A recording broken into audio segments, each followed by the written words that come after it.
I'm sure you've heard it from all your friends and family, but for me, happy New Year's, happy 2021.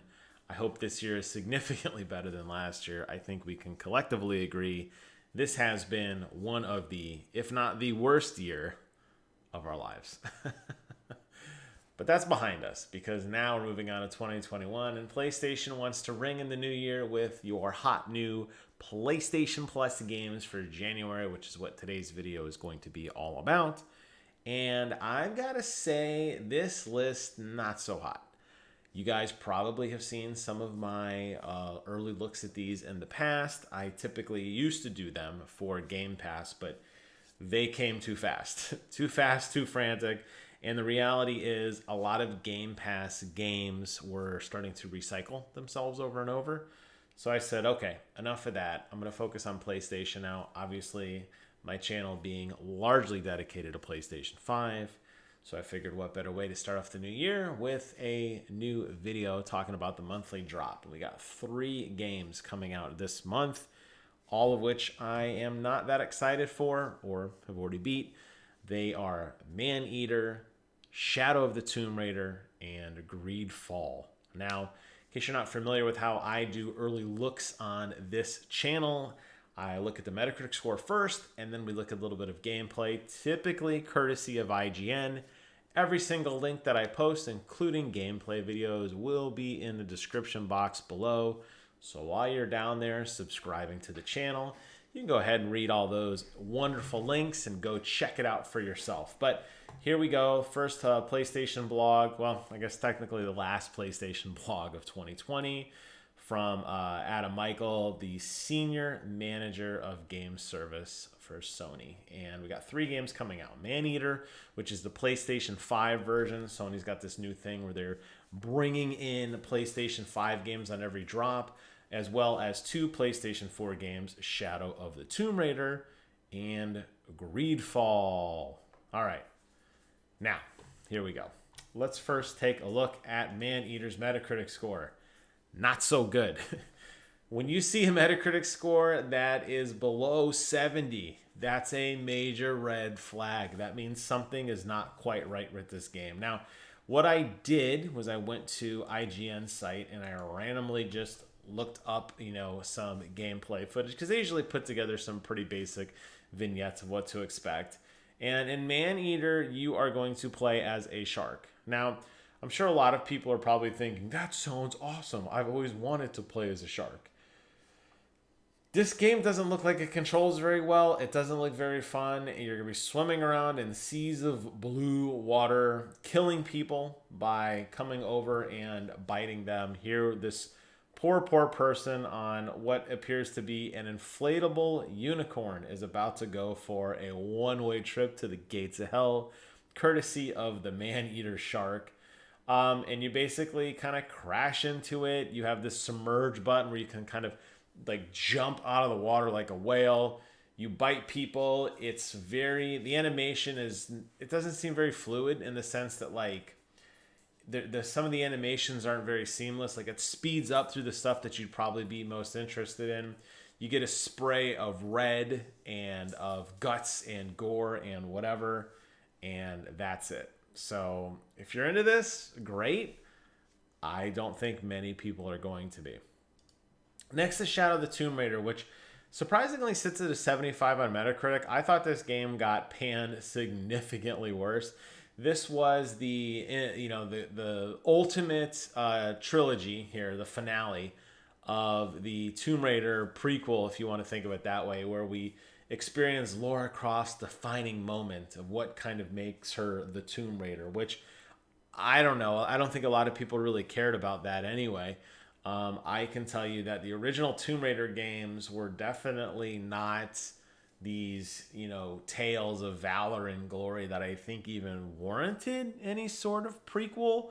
But, they did do a really good job with the first one. When they started the whole new Tomb Raider saga with the, on the next gen consoles at the time, obviously it looked pretty good and it was fun, and Lara Croft actually got a decent personality. It was a blatant ripoff of pretty much every action adventure game.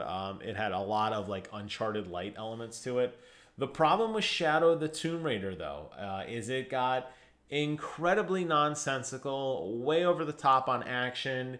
It got really, really weird at the end, and I never really felt like this defining moment of Lara Croft. I don't think a lot of people did. That's why I say that 75 seems very misleading to me when you realize this is just kind of a run-of-the-mill action game where you are basically going to be a homicidal, bow-wielding maniac woman.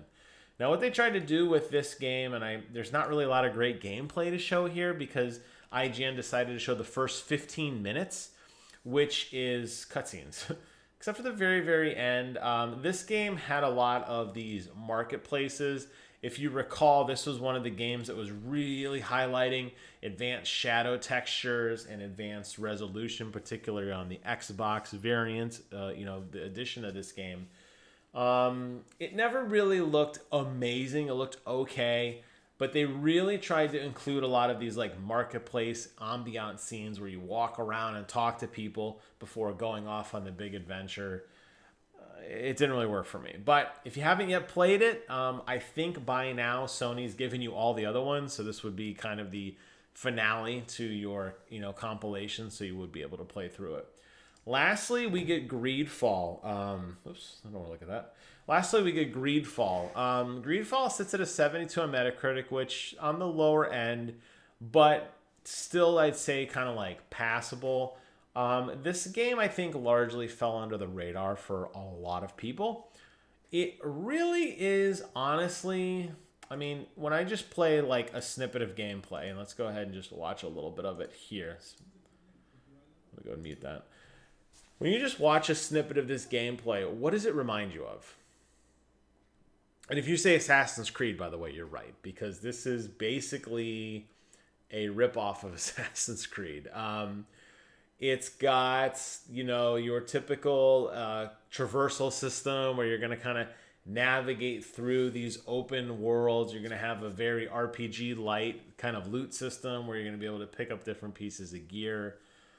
I don't know. I mean, I guess if Valhalla wasn't so good, at least to me right now, if Valhalla wasn't so good, I kind of feel like this might be something to kind of scratch that open world, third-person exploration itch. Because honestly, right now, we don't really have one of those outside of Assassin's Creed.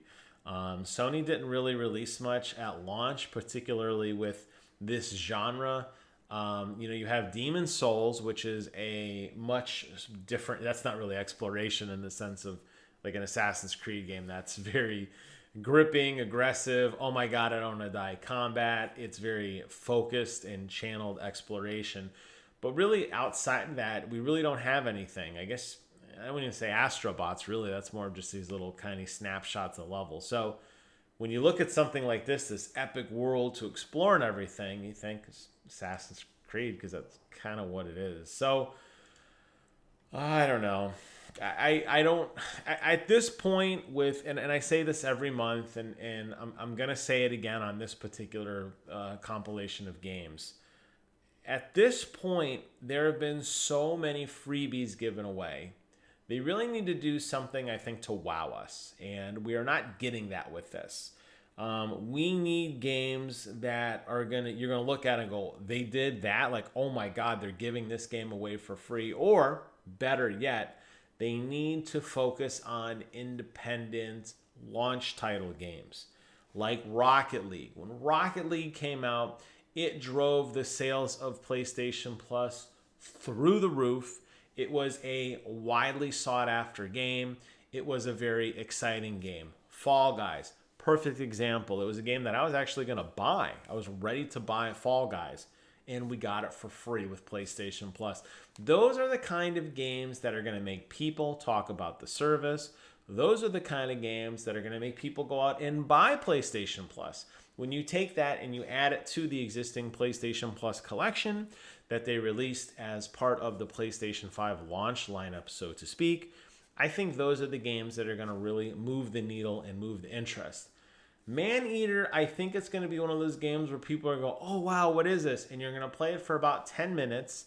You're going to realize how shallow the gameplay is, and you're just going to kind of move on. Shadow of the Tomb Raider and Greedfall are both okay.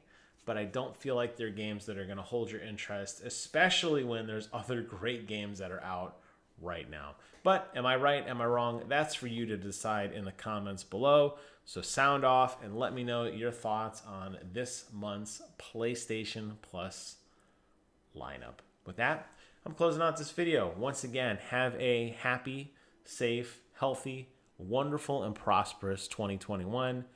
I'm not going anywhere, so get used to this ugly mug. And that's it for now. So thank you guys so much for watching. Take care of yourselves, and until next time, I will see you guys on the other side.